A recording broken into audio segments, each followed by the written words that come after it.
Alright, welcome back to Taco Bowler Gaming. My name is Taco Bowler, and we are going to continue with our tutorial playthrough, playing as Castile.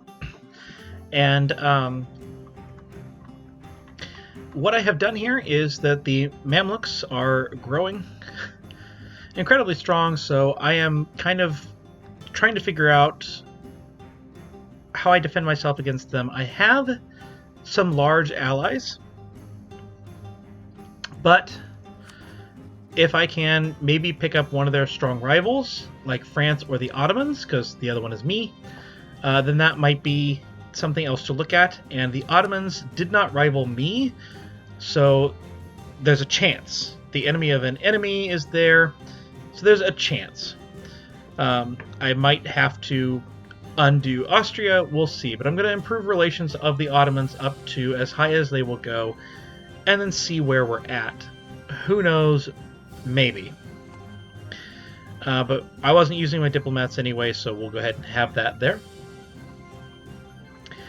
And I did do some research, and Bani is on this island, the Dominican Republic, so the wiki says, so we're going to send our army over there. Now, this could rebel still. There are still natives at 2,500 here, and they are still aggressive, and they're still pretty weak. So, if I'm going to move my army away from them, that creates a problem. So I'm just going to attack. It's not that much military power in the New World.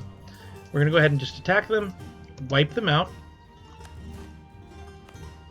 So now it's 0. Now they won't rebel and damage my colony. And I'm going to move my army right over there.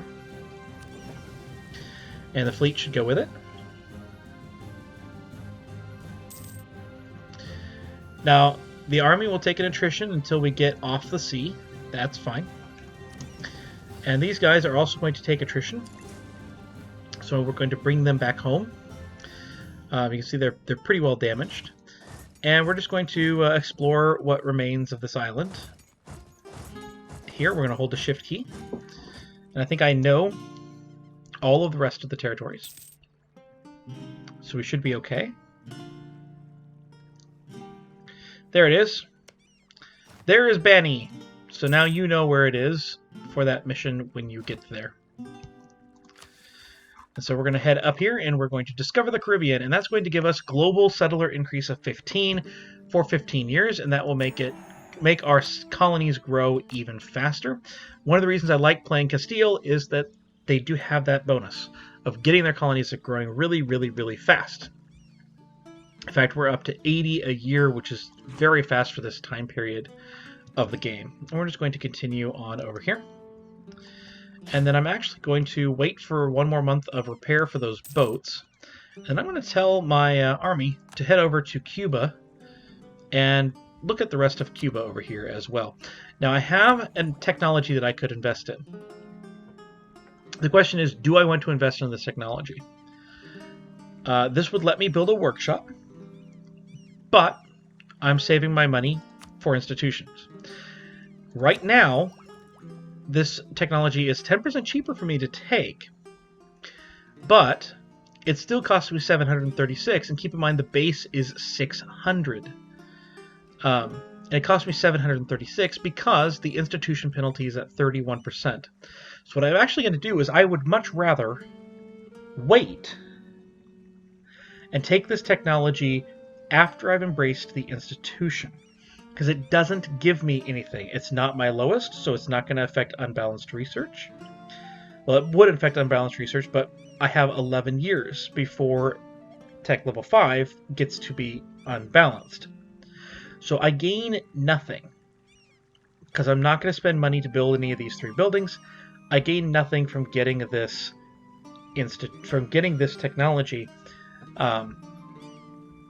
And instead, if I wait, I can lower it by 31%.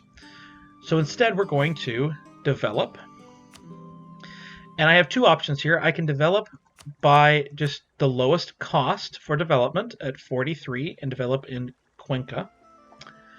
Or I can develop for the institution. It is 92% present here in Oporto, If you go over to the province menu, you can go to the institution, and you can see this growing at 0.25 per month. So a quick bit of math says that if it is basically 93, growing at 1 every 4 months, then it will get 7 in 28 months. So in several years, in 2 years, just over 2 years, it will be in Porto. That is a long, long time to wait. However, if I develop, it gives me 17 or 74 is the cost for this particular province, which is high, but I have 751. I can spend some of that, and each time I develop, that will grow by 3.83. So let's develop twice, and Renaissance is suddenly present. Instead of waiting 2 years, I'm waiting no years. And because I developed in admin, that will actually, it lowers recruiting time. Didn't recognize that, but that gives me more taxes in this particular province. So that's really, really nice. So I get some more money, and Renaissance is present there. Now, this one is going to grow by 0.75 per month because it has a nearby friendly province has Renaissance of 0.50. This one does as well. This one does as well. That's only 0.25. It's interesting. So now Renaissance will start to grow that much faster in my territory. Again, these provinces here are going to have the same impact because this now has Renaissance embraced.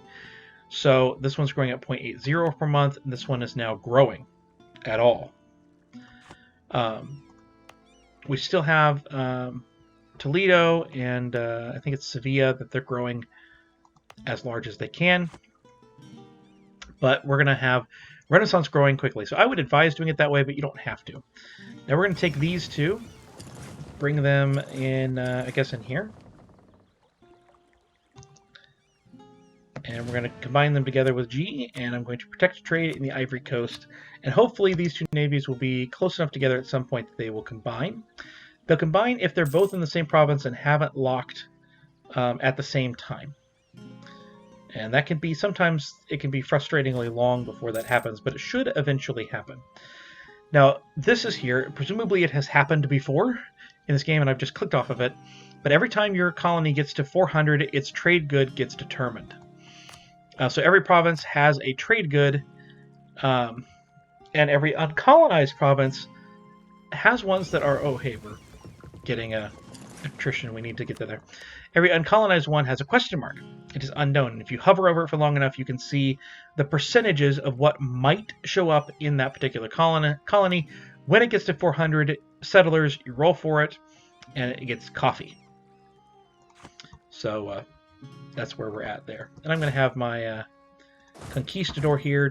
I'm going to hold shift and have him walk all the way up Cuba, just so that I know what it all is there. I do this primarily because I know that I will want to have it eventually. Now here, we can figure out, do I want a Conquistador or do I want an Explorer?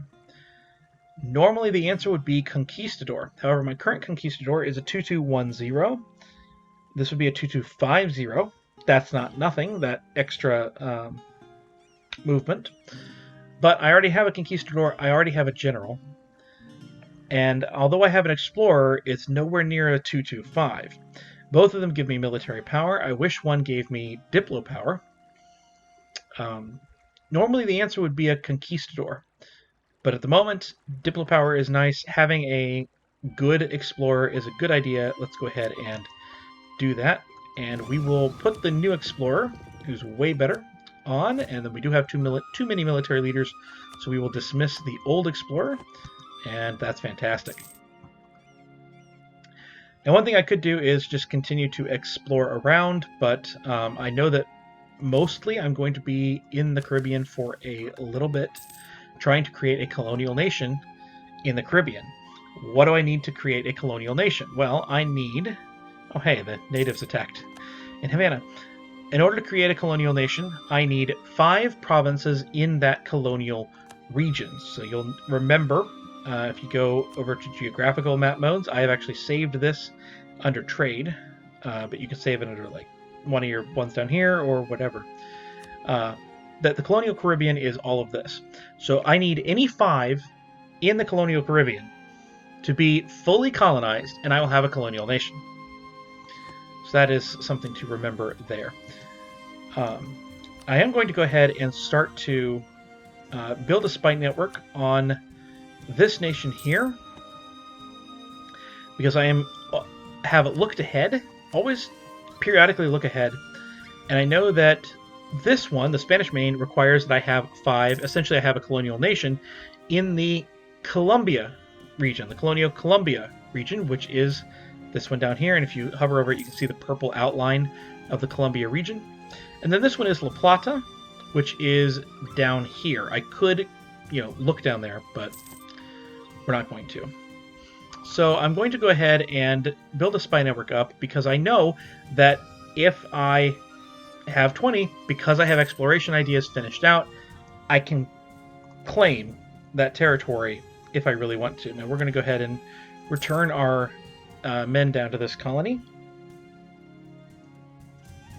And you'll notice that because of the extra settlers per year, because of the colonist that is here, that is helping,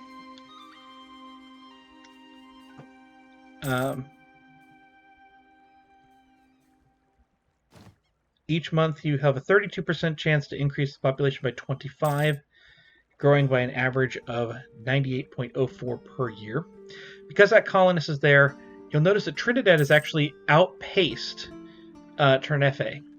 So that's really, having that one colonist present is a good thing. And like I said in the last, in a couple episodes ago, even though this is a nice province to have, I'm going to keep my colonist, as long as I only have the one, where I'm going out in the New World, because that's my main focus. Heathens in high places. So our administrative advisor is there. Now this is interesting. I don't know who our administrative advisor is or what he's doing. It's a national tax modifier. That's really good.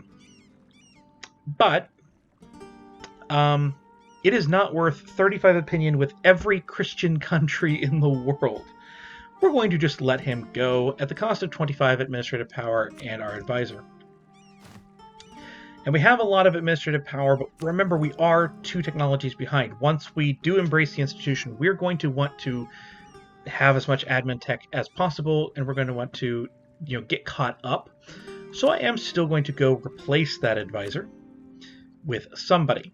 Now, I only have 2 options, and none of them are level 1. I definitely want to keep level 1 only, because I want to have, only the one there.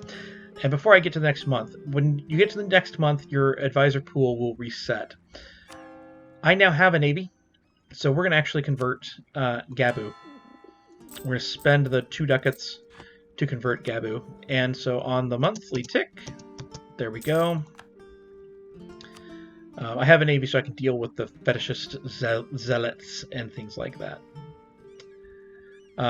You can see that we now have a level 1. This is yearly prestige, not really something I need. I could fire him for 19.42 ducats and roll again, but I just don't find it to be that important. I need to save my money. I'd rather save my money than deal with the problems that come, or deal with fishing for one that's perfect. I'd rather just save the money. And so now I am noticing that as long as the Mamluks are not willing to stop this nonsense of being defender of the faith, I'm probably not going to go to war over in the quote-unquote old world until my truce with Portugal is up, and that expires on November of 1488. So I am likely that my next war is going to be over here. So, I think I'm going to tell 8 of my men, 4 cav, which if you right-click on this, all of that unit get transferred over to the new army. And then if you right-click, if you left-click, everyone gets transferred over. If you right-click, half gets transferred over. And if you click just one gets transferred over. I'm going to do 4 infantry, 4 cavalry. And I'm going to unmothball the fleet. We're going to let the fleet of transports grow out a little bit. Heal up. Because if you have fleets mothballed, they get down to 25% of their strength. So we want to let them go a little bit so they can survive the passage. So here, it is a choice between diplomatic and administrative, and I need diplomatic more than administrative right now. So we're going to choose diplomatic there. And so these guys are up to 55%. I think that's fine. We are going to go ahead and just attach to the transport, and we're going to click the transport fleet and bring them on over here. Now, one thing to remember is that natives do not have access to ships for much of the game, so you don't have to worry about having conflict on the Navy. This is once again administrative. I think I'm going to just hold off unless there's another one that is close on the institution, but I don't think there's going to be one that's close yet. Maybe Lisboa. Lisboa is growing very quickly. That has a nearby friendly province as well, so it's fine. I do think I'm going to just keep the power because I can have up to 1,318 or 1,318. So I have some room. I'm going to just hold on to that power and hope that I can embrace the institution before that becomes a problem.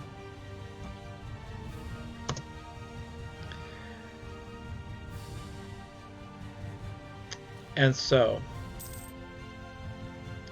we're going to recall that diplomat, and we'll see it. Yeah, we're still 100 away, but that is largely, 50 of it is the ally to Austria, but we want to keep Austria more than we care about the Ottomans. So it was a nice try, but no. And we have 5 cardinals now, and I have not been checking my papacy. We have plenty of power. So we can get prestige, we can get inflation reduction, we can get mercantilism, we can get diplo reputation. We already have manpower recovery, we already have taxes, and we already have legitimacy. Or we have 100 legitimacy, so we don't need that. I'm going to go over here, I'm going to see what our inflation is. Our inflation is increasing due to our gold, and it's pretty high. So I think that's the one we would want. So we're going to click that. If, I have a lot of prestige. I don't need prestige. We already have taxes. We already have manpower. If we didn't have any interest, then I would click mercantilism. If you don't need any of the other ones, mercantilism is never a bad one to go for. So now we're going to let our fleet and our army rest until we have 20 power spy network in our spy network here, and we're going to then fabricate on this little nation here and attack it. Meanwhile, Trinidad and Tenerife continue to grow. We can lose ducats and power to get yearly prestige, which we don't need, or we can just lose 5 prestige and save our money, which we need, and save our power, which is always good. Yearly prestige, if you were low, that would be worth it, even wanting to save our money, but we're not low, so it'll be just fine. We'll take a look. So now that we do have one province that has done it, you can see here that one of our 48 provinces has embraced Renaissance, and that constitutes 4.3% of our development. If you get to 10, that's when you can finally embrace it. So 10% of your development is in a province that has embraced the institution. As you get more, it will cost less money to embrace it, but we're just trying to get to 10%. That's the goal. And it should happen relatively quickly. In the next couple of years, I think it will happen. Now, that will count Trinidad, and once that becomes a province, that will count this once it becomes a province, but it's only 3 development, and it's actually at 90% autonomy. It will be adding nothing to it. Alright, so the Influenza Spreads is a common event. If you have the money, you want to quarantine it because it will spread. It says it can spread, it will spread.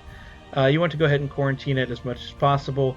That will decrease the money you get a lot from those provinces, but it will usually contain it to those provinces relatively well. Otherwise, it could run rampant through your whole country. Alright, so we are going to go ahead and fabricate a claim on this territory. And let's go ahead and recall our diplomat. Now you'll notice that coming all the way from the New World over back to the capital takes 45 days as opposed to like 18 or something, or even like 2 from someplace like an Aragon. And in fact, it wouldn't hurt to go ahead and go through and improve relations with my friends. I do want to keep one at least present. And so we have 45 days. Now, in previous patches, I would say load up your army and get them ready to invade. But because of the naval attrition in this particular one, I am not going to say to do that. Now, they are allied to someone named Carib, who's actually the people we've been dealing with here, who I don't know of yet, but we're about to find out about them. We're going to conquest for that province. And there you go. There is Carib. So what we're going to do is we're going to send our army over to Carib. Now, the natives have the ability to move. So it is a good idea to declare very quickly after you make a claim, because the natives, if they're one province, they can move, at least with certain DLCs, but I'm pretty sure they can do it no matter what. And if they do, then you lose your claim, because they're no longer in that province that you had a claim to. You still have a claim on the province, but it's now uncolonized. So I could have been lucky that Carib had moved to one of the coasts, and then I could take them as well in this war. But they didn't, so I did not get lucky there. Now I am going to split the army with the S key, and take the one with the Conquistador and tell them to walk over here. I could tell them to get back on a boat and, you know, sail over there, but you'd be landing at that point. Actually, I think I am going to do that, because you never really know what you're going to encounter going around over here. So we're going to have them walk back home, if you will. We're going to tell them to attach to the transport with the A key. We're going to tell the transport to come over here. And land. Now they're trying to run away. They have boats. So that must be a DLC thing. Well, their boats are going to be really weak. I can promise you that. And so now we're going to keep our fleet over here to blockade, but they're not blockading because their port is over here. So we're going to move our fleet to where they can blockade. Okay, so this is an interesting one here. The risks of trade. We have a couple of things here. We could lose a lot of money to gain a mercantilism and to gain loyalty with the burghers. Both of those things are really good, and if I wasn't trying to save up money, I would actually spend that money for the mercantilism. But I'm trying to save up money. So as long as that loses 15 loyalty, doesn't lower them below 30, which this case it won't. In this case, I'm going to lose that amount. But if I wasn't saving up money, I would definitely choose the first option, but we're going to do the second one. So now we are blockading, because that's where the port actually is, and so that will make it happen much quicker. I am curious about something. No. Okay. We have a new pope. Lithuania is the Curia controller, which is funny, because they're normally Orthodox. It's an Orthodox area.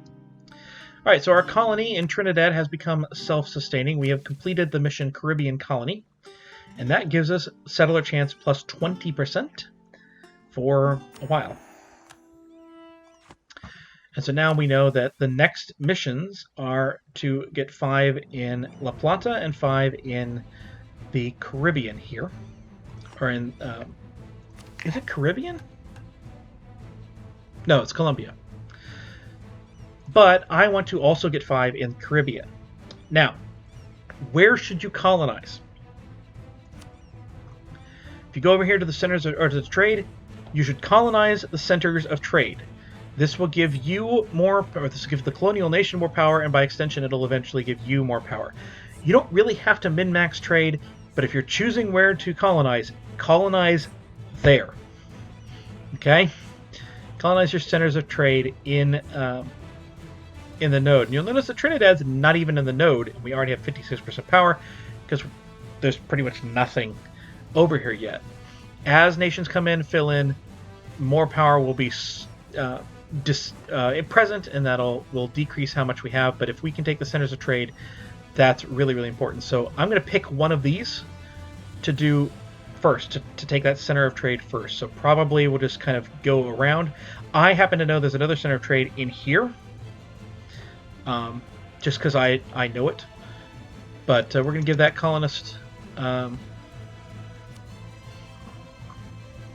day to get back. There he is, and I'm going to send him to Puerto Rico.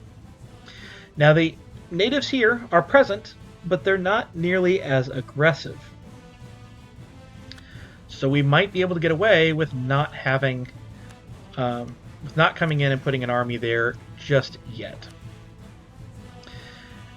I am blockading, but I am also keenly aware that we are getting to pretty high attrition. I do have to watch that.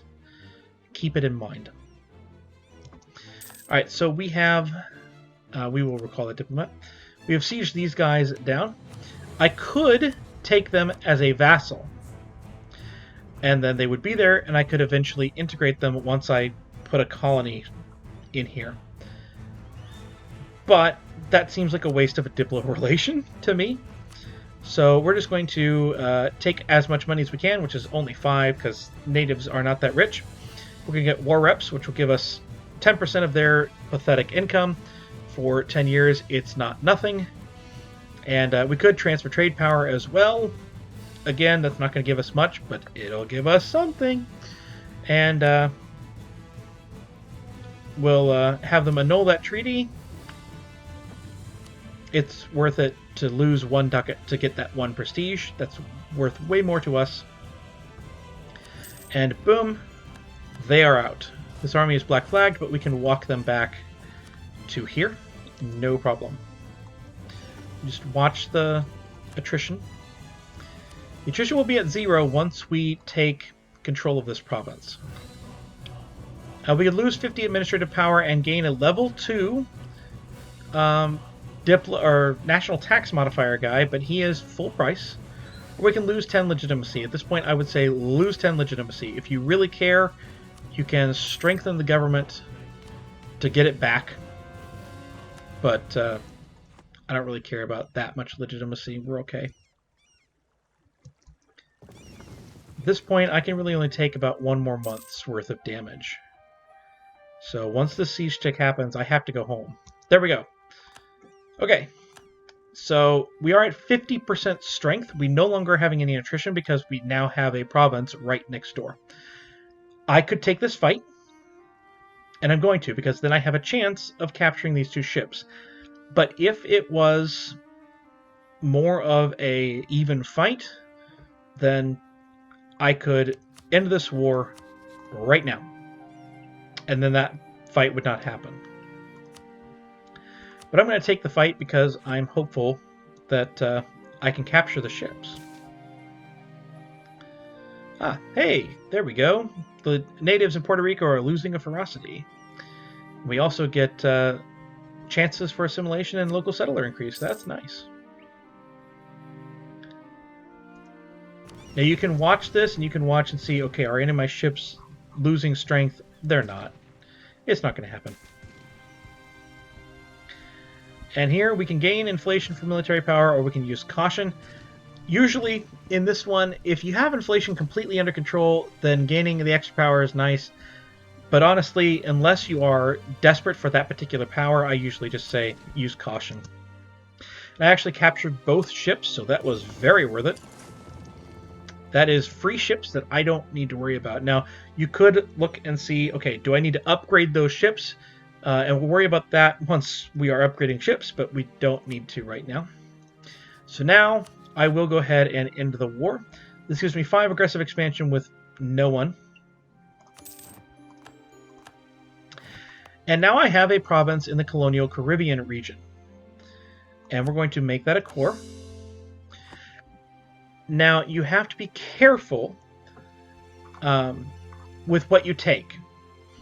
When you form your colonial nation, it will have the culture that is dominant in the provinces that it cored and owns, and it will have the religion that is dominant in the provinces that it cored and owns. If you want that culture to be yours and that religion to be yours, make sure you only take 2 from natives, and you've colonized 3 to make that happen. After the colonial nation has formed, then you can conquer the rest of the natives in the area and just add their provinces to your ever-growing empire. But until then, just make sure you only conquer 2 and then colonize 3 to make your nation, and then once you have the colonial nation, then you will go forward from there. I'm going to go ahead and search these out just because I know there is a center of trade there in the Caribbean.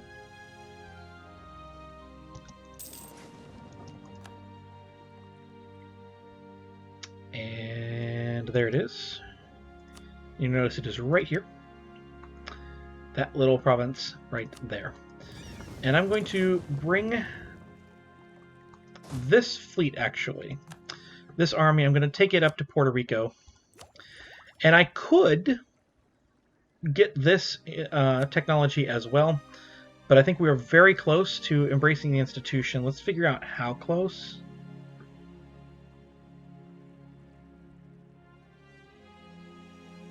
I think we're going to talk about institutions and embracing institutions in the next episode. I have been Taco Bowler Gaming. I hope you have enjoyed. If you did, please like, comment, and subscribe down below, and I will see you next time.